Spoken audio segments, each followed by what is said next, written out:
Indiana Newsdesk is made possible in part by Smithville Fiber Internet, streaming TV, home security and automation in Southern Indiana.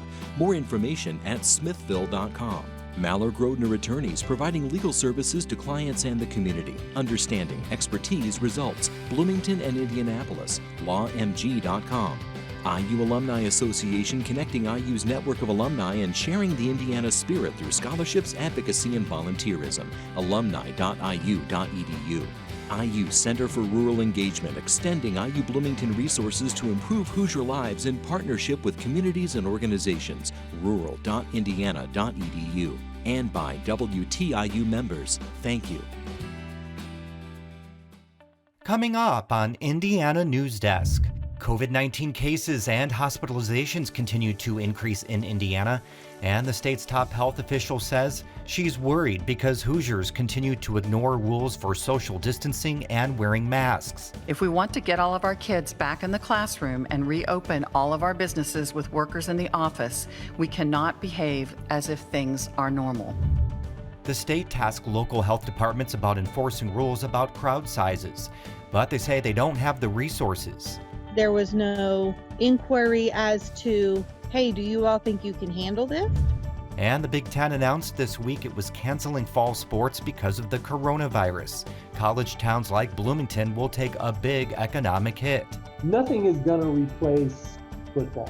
It's just not. It's the biggest revenue generator. Those stories, plus the latest news headlines from across the state, right now on Indiana Newsdesk.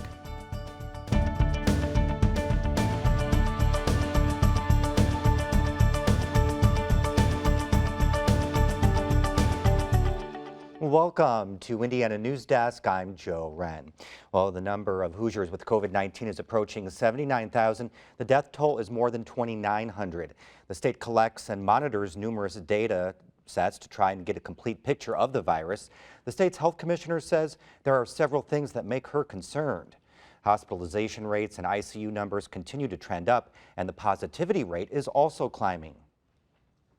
These steps we take in the coming days and weeks are going to be critical to reversing these trends, especially as we get close to our Labor Day weekend. We have seen all of these metrics increase significantly a couple of weeks after July 4th, when many people gathered and didn't practice social distancing. Bach says the majority of recent cases can be linked to holiday gatherings, graduation parties, and weddings. She says too many people are ignoring the state's guidance and behaving as if things are normal.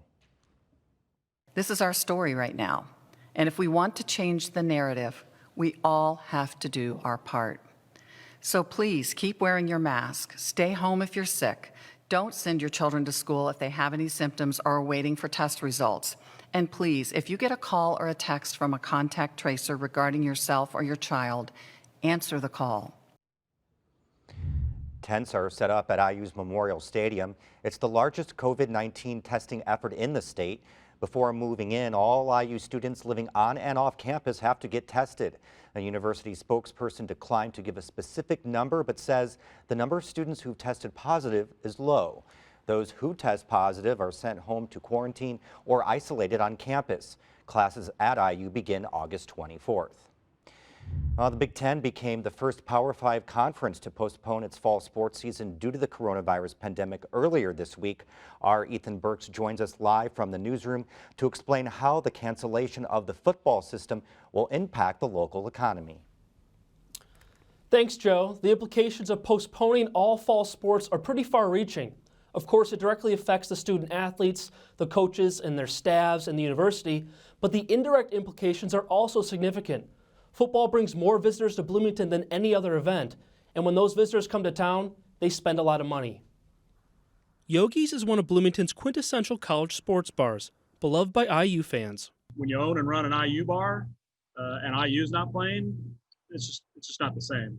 On game days, Yogi's often opens early, and fans pack in to watch the football pregame shows. But Martin says when large fan bases like Ohio State, Michigan, and Wisconsin come to town, they sometimes start seeing business pick up several days before the game. All our hotels are full. Every restaurant is full. I mean, Ohio State rolls into town, and sometimes you start getting busy on Wednesday. Last year, the Hoosiers drew just over 41,000 fans to 6 games at Memorial Stadium. A visitor profile study Visit Bloomington conducted in 2018 showed sports fans spend an average of $158 per night when they come to Bloomington. Nothing is going to replace football. It's just not. It's the biggest revenue generator. I mean, that's why it's so important to the universities as well, because you're having those massive crowds with that type of spending power. McAfee estimates that Monroe County visitors spend about $80 million in total during the months of September and October, with the number one expenditure being food and beverages amongst football fans. But when Big Ten officials voted this week to postpone the season, they emphasized their biggest concern was the health and safety of the players and coaches. This has been a challenging week collectively. Today's been a very challenging day from an emotional standpoint, and I'm sure the foreseeable future will be in the same way. But we're going to continually work hard. We're going to continually work with our medical people. The world's not ending today. I just want people to know that we're doing what we believe at this point in time in the best interest of our student athletes, and that is their mental, their physical, and their emotional health, safety, and wellness. The Big Ten says it will monitor the overall health conditions of the region before moving forward with a spring season. But in the meantime, Chris Martin worries about all the college kids who work in bars and restaurants that could be out of a job without the influx of customers that football brings. That there's going to be a lot of college kids that might not be able to afford to continue to go to school at IU because they're not going to have a job that's going to be able to support them. Martin says they won't know for sure how this affects the service industry economically until they endure a fall without football.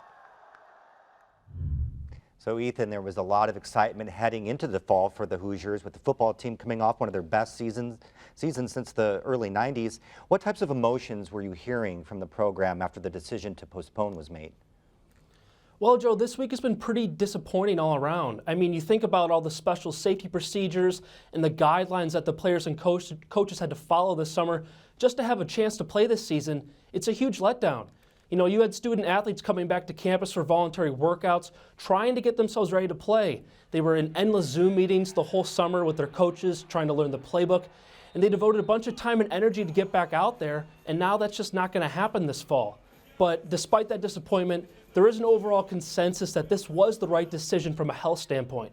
Both Athletic Director Scott Dolson and Coach Tom Allen say the number one priority is the health and safety of everyone in the program. And the Big Ten isn't the only conference to postpone sports. What are the other regions of the country doing? That's right. The first dominoes to fall kind of in this canceling of fall sports were the smaller conferences. You saw the MAC and the Mountain West announced, and then as far as Power Fives, the Big Ten came out Tuesday and made their decision, and then the Pac-12 shortly followed the same day. Now, as far as other major leagues like the Big 12, ACC, and SEC, they're still wavering their options and could theoretically still play games this fall. And circling back to Hoosiers and IU fans, what's going to happen with the season ticket holders? So season ticket holders have been given 3 different options. They can either donate their money to the varsity club to help fund Hoosier athletic scholarships. They can also carry their tickets over to the next season whenever fans will be allowed back at games, or they will be offered the opportunity to get a full refund. All right, Ethan, thank you very much. Appreciate it. Thanks, Joe. Local health departments are charged with enforcing the state's limits on crowd sizes, but a lot of them say they're unclear exactly how to do it. As Brock Turner reports, they say they're not getting any guidance from the governor's office. For students at Indiana University, move-in is looking quite different this year. Usually students flood 7th Street for orientation, special events, and cookouts, but this year they're not here, and everything looks and feels different on campus. Indiana University's Welcome Week is different this year. Students who have already given up prom, graduation, and summer vacations are beginning their college experiences differently. Even in-person events that might not be 5,000, but in the past might have been 100, we have to rethink those things. So the purpose hasn't changed. Welcome Week, we've rebranded it to Weeks of Welcome to adjust to the situation. Those adjustments include self-guided tours and many events via the IU First Year Experience app. Director of First Year Programs, Melanie Payne, says nearly all plans have been rewritten and are constantly changing. You know, a few months ago, we were thinking, okay, let's plan for in-person and virtual just in case. And we were moving forward with some of our bigger events, trying to figure out how to do them still in a safe environment. Now, many of those plans are on hold. While Payne is hopeful some in-person events can be scheduled for students, she's not making any promises and continues to follow guidance from the university and public health officials. Payne and others planning large gatherings across the state are experiencing a patchwork of regulations that vary from county to county. We have 92 counties in Indiana, and you can find 92 different ways of doing the same thing. Caudill and many of her colleagues were caught off guard when Indiana Governor Eric Holcomb announced that local health departments would be tasked with approving gatherings of more than 250 people. That's a task well outside of the usual responsibilities for local health departments here. And to make matters worse, departments had little time to develop their plans. We knew about that when it got announced on television. There was no preemptive email. There was no inquiry as to, hey, do you all think you can handle this? That announcement was that local health departments would be responsible for overseeing and approving plans for large gatherings in their communities. No local health officials I spoke with for this story say they received information on these directives before the governor announced them on July 15th. That's something he and the state health commissioner, Dr. Christina Box, flatly deny. I mean, it shouldn't have caught anyone off guard. We've been sharing this We information. have weekly webinars with them to discuss this and to go over this. We have gone through some of those plans with some of the local health departments. To say that they're not overburdened, I think everybody in public health is pretty overburdened and in general in government. So I'm not surprised. Local health officials say they do not have the resources, staff, or experience to properly police these events. Many have been forced to hire part-time staff to simply keep up with their normal workloads. For Henry County Health Department Administrator Angela Cox, the decision to not run the Indianapolis 500 with fans underscored the importance of not having a statewide gathering restriction. I would like to have a little bit of backing from the state, the governor's office, that, if we can't even have 25% of the fans in the stands with a company that absolutely has the money to make safety happen, then I think that us at the local level really shouldn't be in the position to have to make those decisions. That's not fair. And I'm going to lose sleep. I will lose sleep every time I have an event, because then I'm going to worry for the next 2 weeks, am I going to have an outbreak related to that event? Her colleagues agree. Some counties have penalties while others do not. And questions about who to hold accountable if a large event is out of compliance looms large. Many local health officials say they hoped gatherings would be capped at 250 people and wish the governor would have provided additional guidance. That is where having a state mandate, whatever it is, can be very helpful, because everybody is doing it the same way. But we are kind of left to our own devices in many, many ways, and there's a plus and a minus to that. Holcomb has routinely cited home rule and local control as a reason for his office's lack of guidance throughout the pandemic. For Cox, that's disappointing. We just keep holding on to this fact that, people are going to do the right thing. Well, they've not done the right thing, and we're 5 months into this, and every state keeps getting hotter and hotter as far as this is concerned. All local health officials insist they'll continue to do their best to serve their communities, but the fact remains Indiana health departments are some of the least funded in the nation. For Indiana Newsdesk, I'm Brock Turner. Coming up next on Indiana Newsdesk. Utilities can start shutting off people's power next week if they haven't been paying their bills. Ahead, what options do Hoosiers have to avoid having their service disconnected? And things like planting cover crops help make farms more resilient to the effects of climate change. But some farmers say there are barriers that prevent them from adopting conservation practices. These stories and more right here on Indiana Newsdesk. The WTIU WFIU news team connects Indiana to the world. We bring you the top news of the day on radio, TV, and online. We round up the stories that have people talking each week and dig deep into the issues that affect your community the most. The WTIU WFIU news team is where you are and telling your story.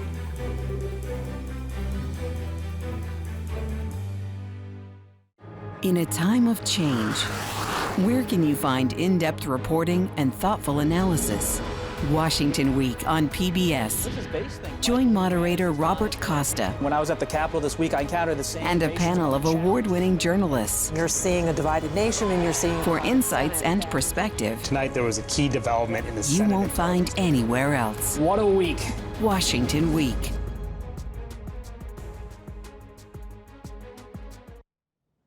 Welcome back to Indiana Newsdesk. Governor Eric Holcomb and Republican legislative leaders want to provide schools with more certainty about funding for at least the first half of the new school year. Funding became a huge question mark last week after Senate President Pro Tem Roderick Bray sent a letter to schools warning them they could lose 15% of state dollars if they don't reopen to in-person instruction. Now, state law normally restricts funding for virtual education, but Holcomb says amid a pandemic, he wants to ensure schools get what they need. Alleviate some of the concerns, some of that uncertainty about funding for our schools. They have done a yeoman's job, heroic work. I know it's been a Herculean task. Holcomb wants the State Board of Education to delay the required count of students at every school until December. That would allow lawmakers to discuss how to handle school funding after the new state legislative session starts in January. State School Superintendent Jennifer McCormick says Holcomb's plan is simply a delay and still threatens school funding. The Indiana Black Legislative Caucus is calling on state lawmakers to increase accountability and transparency for the state's police officers. Their expansive justice reform plan has more than 36 proposed actions, including bans on chokeholds, racial profiling and no-knock warrants, automatic external investigations when police shoot unarmed or retreating civilians, and requiring public hearings before police union contracts are renewed. Caucus Chair Robin Shackelford says the agenda does not include defunding the police. We believe in reimagining the police. We believe in restructuring the police, but we do not believe in totally getting rid of law enforcement. We see the need for law enforcement in our communities. Shackelford says she wants to see more action from Governor Eric Holcomb on justice reform. Holcomb said at the beginning of June he would create a to-do list on the issue, but hasn't said anything since. Caucus members say they'll spend the coming months drafting several new bills and amendments to current laws in preparation for the 2021 legislative session. A state official says Indiana's Unemployment Insurance Trust Fund will be depleted next month if Hoosiers continue seeking assistance for joblessness at the current pace. Data shows the fund had about $887 million in early March before the coronavirus pandemic. The fund's balance had fallen to $172 million as of August 5th. The latest numbers show employment claims do continue to drop, but they're still way above pre-pandemic numbers. Indiana Utilities still be able to resume shutting off service for unpaid power, water, and sewer bills starting next week. Governor Eric Holcomb decided to lift the moratorium on shutoffs, even though more than 11% of Hoosiers are still unemployed and COVID-19 cases are way up. My colleague Rebecca Thiel joins us now from the newsroom. Rebecca, how many people are at risk of getting their service turned off right now? Well, it's a little hard to say, Joe. You know, the state did tell utilities to send monthly reports of how many people were at risk of shutoffs, but from month to month that can really vary, and it's been a little unreliable. So as of June, 42,000 customers were at risk for shutoffs, but we know that 300,000 more had bills that were at least 60 days past due, and owing about $60 million in total. But the state is giving some of those folks more time to pay off their overdue bills, right? That's right. So your utilities like Duke Energy and Indianapolis Power and Light only had 3-month payment plans. The Indiana Utility Regulatory Commission says those really need to be at least 6 months. Now, it's important to note that a state consumer advocacy agency wanted even more time for people to pay, but we didn't get that here. Also, that order by the IURC only applies to state-regulated utilities. So there are several small or rural utilities that don't have to follow those rules. So what should people do if they're worried about getting their power or their water shut off? So the first thing they should do is call their utility, find out what payment plans they offer, find out what financial assistance. And then there are also some local nonprofits that also are offering to help pay bills at this time. So make sure you call Indiana 211 and they can help hook you up with those organizations. Okay, Rebecca, thank you very much. Thank you. Well, the only Native American on death row is set to be executed in less than 2 weeks in Terre Haute. An Arizona judge rejected a bid from Lesmond Mitchell yesterday to push back his execution date. Mitchell's attorneys had argued the federal execution must comply with Arizona law in seeking the delay, but the judge said the attorneys didn't identify any procedures that conflict with federal protocol when it comes to how Mitchell would die. Mitchell's attorneys say they'll appeal. Mitchell was convicted in the 2001 killing of a Navajo woman and her granddaughter. Well, nearly half of all Indiana farmland isn't owned by the farmer who works it. It's rented out. In the same way people who rent apartments are unlikely to invest in them, studies show farmers who rent land are less likely to do conservation practices. These practices improve the soil, the water quality, and make farms more resilient to the effects of climate change. As Rebecca Thiel reports, researchers say to get more farmers to adopt these practices, landowners are going to have to become more involved. It's late September, and Hendricks County farmer Justin Coleman stands between rows of corn to show how well his green rye cover crop is coming in. Cover crops help to add nutrients to the soil and keep that soil in place during heavy rains. It comes on real thick like that. It almost looks like some grass you'd see in your yard. Coleman has been doing conservation practices like cover crops for about a decade. The first time was on his family's land. I kind of went on my own and just did it. And, you know, in the end, it worked out. But with some of his other landlords, and he has 7, it's been more of a conversation. Last winter, Coleman says he picked up a new farm. The landlord was concerned planting cover crops would crowd out the cash crop he wanted to grow. But he agreed to give it a try. We've talked a lot through the summer, you know, and he's watched his farm and you know, he's kind of getting a grasp of how things are working. Coleman considers cover cropping and no-till agriculture a lifestyle, and he says he's not willing to change for a landlord. But not every farmer who rents feels that way.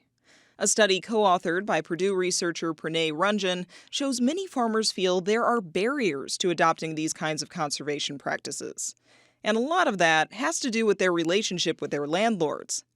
He says many farmers have one-year leases. By the time some of these conservation practices get established, their landlords could decide to rent the land to someone else or sell it. Which creates this sense of insecurity that if I don't have access to this land in the next few years, then how will I reap benefits of actually making investments? Ranjan says it's also a competitive market out there right now.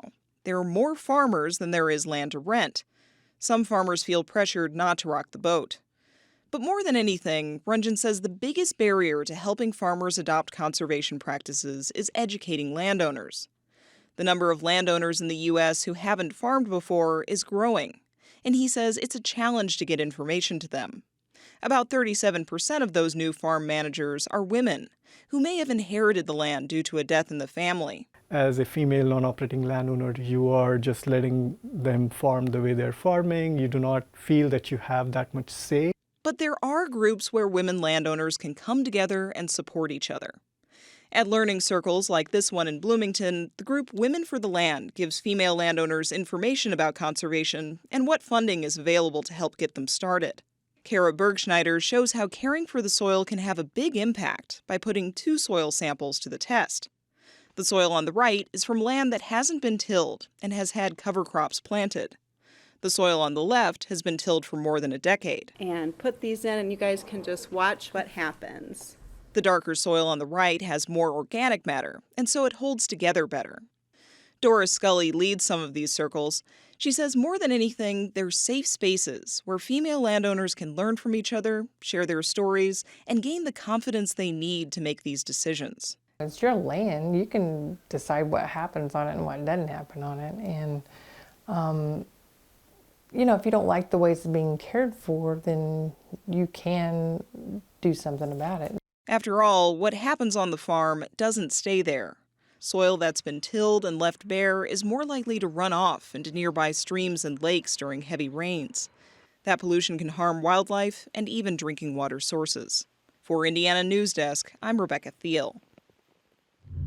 The U.S. Department of Agriculture says farmers and their landowners can make a difference, which is why the federal and state government offer incentives to help farmers adopt some conservation practices. Indiana University's Sidney and Lois Eskenazi Museum of Art will reopen August 27th. It's been closed since March because of the COVID-19 outbreak. It was closed for nearly 3 years and now only reopened in late 2019 after a $30 million renovation. All visitors will be required to wear a face covering and follow social distancing rules. Well, that's the end of this program, but our work continues online as we cover the news throughout the week. Remember, we want to hear from you. You can share your questions and ideas with us, as well as read our latest stories from across the state at WTIUnews.org. Have a great weekend.